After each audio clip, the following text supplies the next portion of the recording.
marijuana is equivalent to heroin. And that is why I've introduced legislation to take marijuana out of the Federal Controlled Substance Act.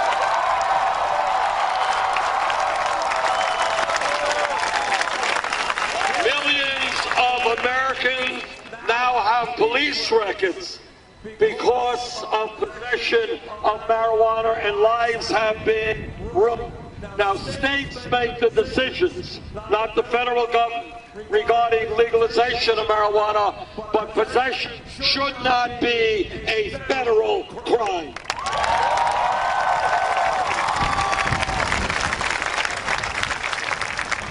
And when you look at the issue of marijuana, it becomes laden with racial overtones, because it turns out that whites and blacks do marijuana at about the same rate, but blacks are 4 times more likely to be arrested than whites. That's right. Now, this campaign has been doing really well in the last number of months. When we began,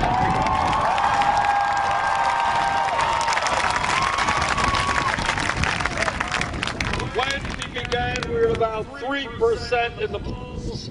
We're about 60, 70 points behind Secretary Clinton. As of today, we have already won 9 states.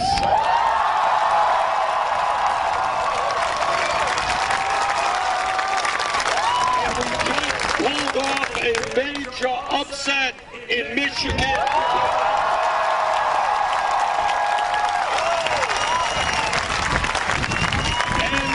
Tuesday, we've got 5 states coming up, including Florida. If you guys come out to vote, we're going to pull off an upset.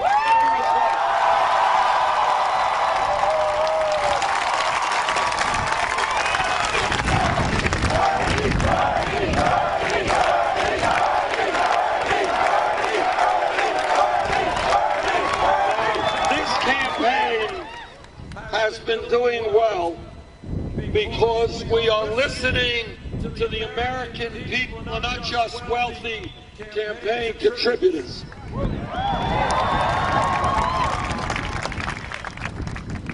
And what the American people are telling us as we go around the country and we talk to workers is that workers cannot make it on $9 or $10 an hour. They believe, and I believe, that the federal minimum wage of $7.25 an hour is a starvation wage. It's got to be raised to a living wage.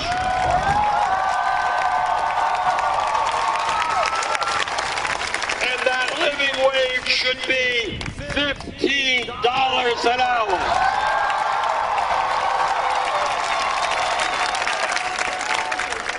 And when we talk about equitable wages, I hope every man here today will stand with the women in the fight for pay equity.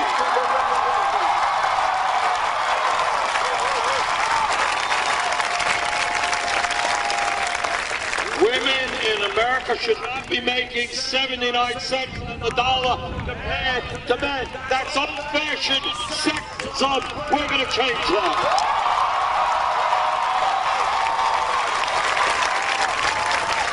This campaign is listening to the men and women who have put their lives on the line to defend us, veterans who demand decent health care and decent benefits, and we're going to give it to them.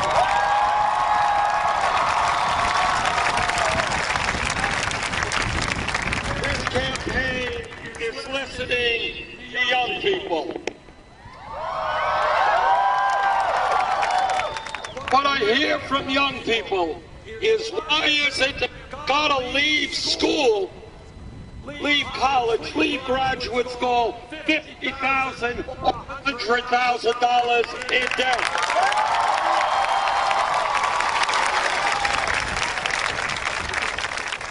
Throughout our lives, people say, get all of the education that you can.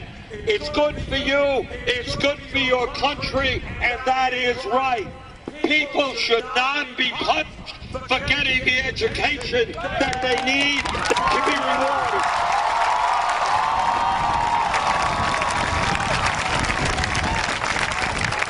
Today in America, we have hundreds of thousands of bright young people who want to go to college, who are qualified to go to college, but can't go to college for one reason. And that reason is their families lack the income. That is wrong.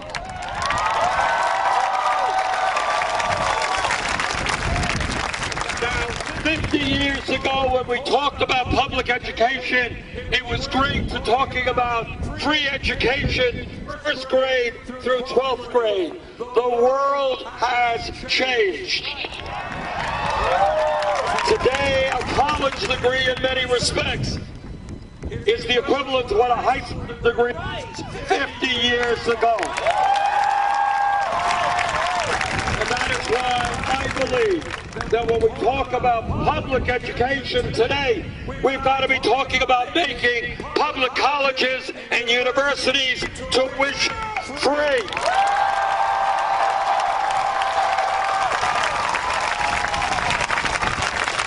We've got to be talking about substantially reducing student debt. Now, people say to me, well, Bernie, that's a great idea, but it's expensive. They're right, it is expensive. But I'll tell you how we're going to pay for it. When the greed and recklessness and illegal behavior on Wall Street helped destroy this economy, Congress bailed them out.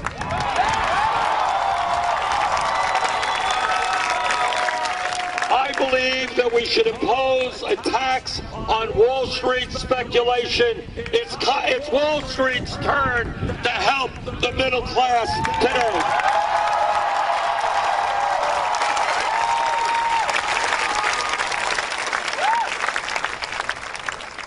This campaign is listening to our brothers and sisters in the Latino community.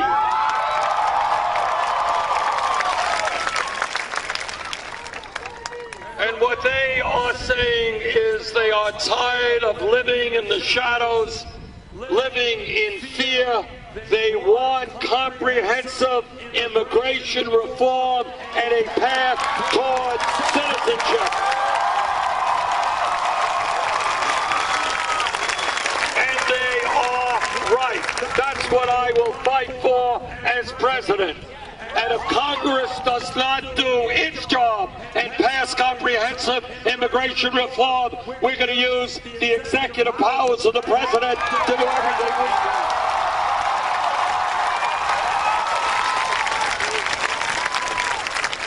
Now, I want to mention to you just briefly some of the differences in this campaign between Secretary Clinton and myself.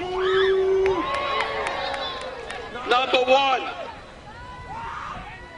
Secretary Clinton thinks that the appropriate way to raise money is to have a super PAC and raise $15 million from Wall Street,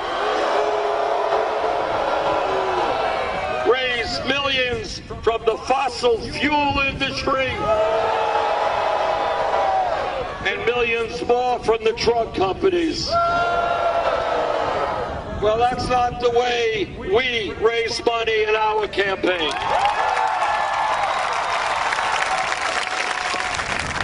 Our campaign, up to now, unbelievably, has received over 5 million individual campaign contributions.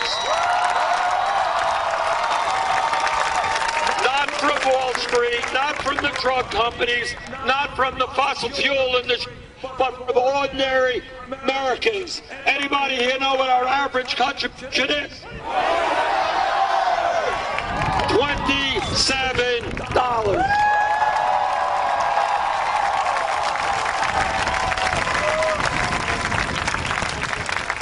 To paraphrase Abe Lincoln at Gettysburg, This is a campaign of the people, by the people, and for the people.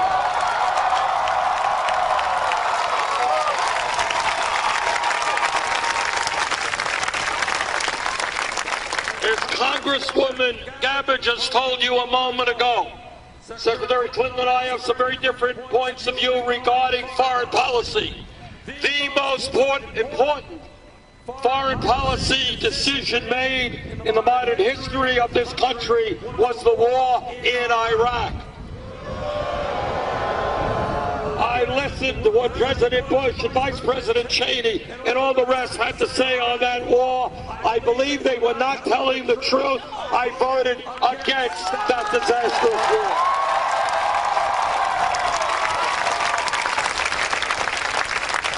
Secretary Clinton heard the same evidence. She voted for the war. Thirdly, when you talk about the decline of the American middle class, has a lot to do with trade policies. I believe that corporate America has got to start investing in this country, not just in China and low-wage countries all over the world. I have opposed every one of these disastrous trade agreements, which have cost us millions of decent-paying jobs. Secretary Clinton has supported almost all of them. That's a real difference.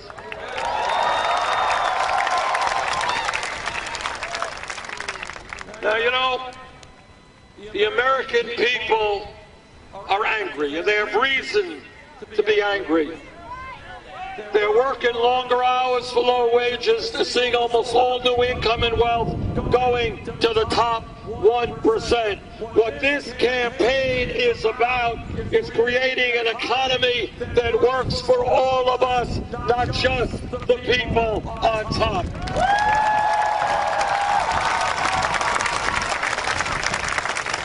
This campaign is about taking on Wall Street and the big money interests. This campaign is about understanding that climate change is real.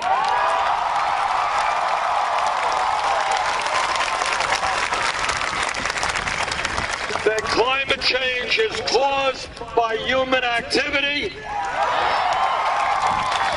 And that climate change is already causing massive problems in this country and around the world.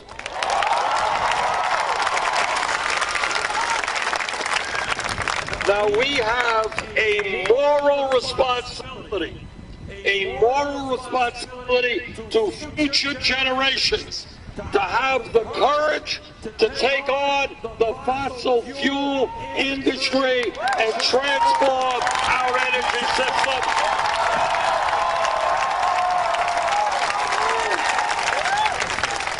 This state of Florida can help lead the country in solar power.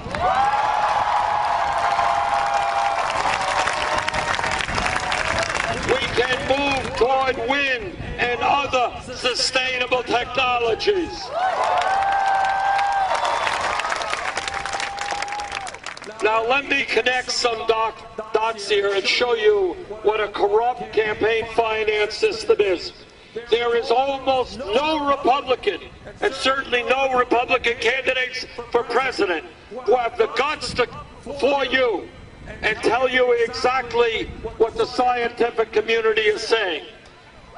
And the reason that they do not have the courage to tell you that climate change is real and caused by human activity has to do with the corrupt campaign finance system. Because if they told you the truth about climate change, on that day they would lose their campaign contributions from the Koch brothers and the fossil fuel industry. And I say to those Republicans, worry more about the future of this planet than your damn campaign